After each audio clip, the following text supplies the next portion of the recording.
है। आगे बढ़ते हैं, सलामती पर बात करते हैं तो वजारत दाखिला का एक बड़ा बयान सामने आया जिसमें मुल्क की सलामती पर बात करने की कोशिश और भरपूर अंदाज में इस पर वजाहत करने की कोशिश हुई है। 3 दहाइयों से वजारत दाखिला के बयान के मुताबिक भारत अलग अलग दहशतगर्दी की शक्लों से इस वक्त गुजर रहा है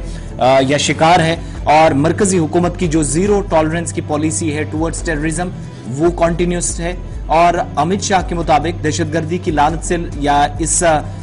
के खात्मे के लिए भारत की तरफ से जो अभी तक कोशिशें की गई हैं, मुमकिन तौर पर जहां जरूरत पड़ी वहां सख्त इकदाम किए गए। इस बीच उन्होंने कहा कि न सिर्फ एक तरफ माली मुआवनत जब दहशतगर्दों की होती है या किसी भी तरीके से उनकी मुआवनत की जाती है तो उसका नुकसान मुल्क उठाता है। यही वजह है कि जीरो टॉलरेंस की जो पॉलिसी है उस पर हमें बड़ी संजीदगी के साथ और मजबूती के साथ काम करने की जरूरत पड़ी।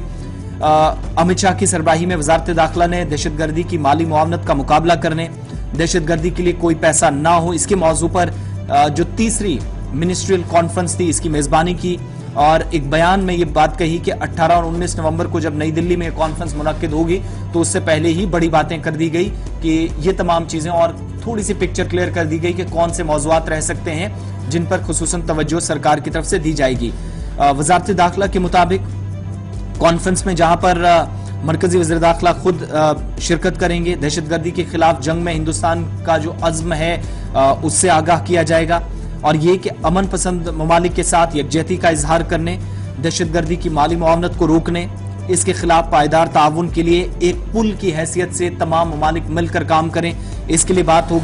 होगी। वहीं दिल्ली में इंटरपोल की जो सालाना जनरल असेंबली और अक़वाम मुत्तहिदा की इंसदादे दहशतगर्दी कमेटियों का खुसूसी इजलास हुआ, उसमें भी 2 आलमी तकरीबात की मेजबानी भारत की तरफ से की गई। अब ये तीसरा इजलास होगा। मुंबई और दिल्ली में जहां प्रोग्राम हुए ये तीसरी बड़ी कॉन्फ्रेंस होगी। बयान जो वजारत दाखिला का आया उसमें यह भी कहा गया कि अक़वाम मुत्तहिदा के दरमियान और NMFT के दरमियान अफ़ाम तफ़हीम और ताउन की तामीर के लिए तमाम कोशिशों को फरोग देने पर इस वक्त कोशिशें जारी हैं, इसको फरोग दिया जाएगा और मरकजी हुकूमत दहशतगर्दी के खिलाफ जिस जीरो टॉलरेंस की पॉलिसी को अपनाए हुए हैं, मुल्क के किसी भी हिस्से में अगर जरूरत पड़ी, अमन कानून की सूरत हाल या शहरियों के लिए अगर कहीं खतरात लाहक तो उसको खत्म करने के लिए हमारा जो अज़्म है वो हमने दोहराना है। इस कॉन्फ्रेंस में भी रहेगा। आलमी सतह पर दीगर ममालिक के साथ कई बरसों से दहशतगर्दी या जो अस्करियत पसंदी है इससे जितने ममालिक मुतासिर हुए हैं उस पर ठोस हिकमत अमली तरतीब दी जाए, इसके लिए भी वजारत दाखिला के बयान के मुताबिक कि नो मनी फॉर टेररिज्म और फाइनेंसिंग का ये जो काम है इसको कैसे रोका जा सकता है, इसके ताउन से बाद वजारत दाखिला की तरफ से पहले ही बयान जारी कर दिया गया। कॉन्फ्रेंस 18 और 19 को सबसे बड़ी कॉन्फ्रेंसों में से अब तक मानी जा रही, जिसमें दहशतगर्दी, शराकतदारी, स्ट्रेटेजिक टाइज और आलमी सतह पर कैसे ताउन बड़े ममालिक कर सकते हैं उस पर खुसूसन बात की जाएगी।